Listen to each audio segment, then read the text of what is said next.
Young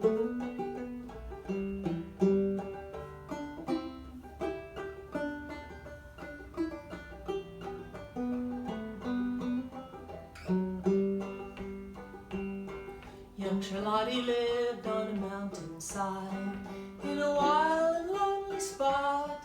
There were no dwellings 3 miles around except her father's cot.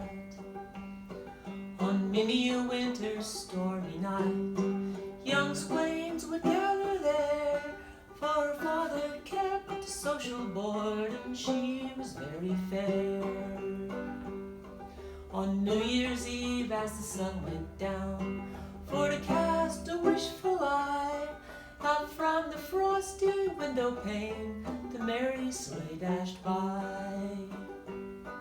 At the village inn 15 miles off was to be a ball that night, and though the air then was freezing cold, her heart was warm and light. How brightly beamed her laughing eye as a well-known voice she hears, and dashing up to the cottage door, young Charles with the sleigh appears. "Oh, daughter dear," her mother cried, "this blanket round you fold, for it is a dreadful night abroad, you'll catch your death of cold." "Nay, mother, nay," Charlottie cried, and she laughed like a gypsy queen. "To ride in a blanket all folded up, I never would be seen. My silken cloak is quite enough, it's lined throughout, you know. Besides, I have a silken scarf, which around my neck I'll throw." Her gloves were on, her bonnet tied, she jumped into the sleigh, and quickly sped o'er the mountainside and o'er the hills away. There's life in the sound of the merry bells, as o'er the hills they go. What a creaking noise the runners make as they bite the frozen snow. Such a dreadful night I never saw, the reins I scarce can hold, when Charlottie shivering faintly said, "I am exceeding cold." He cracked his whip and urged his speed much faster than before, until 5 other dreary miles in silence had passed o'er. "Oh, see," said Charles, "how fast the frost is gathering on my brow," when Charlottie shivering faintly said, "I'm growing warmer now." On they rode through the frosty air and the glittering cold starlight, until at last the village inn and the ballroom was in sight.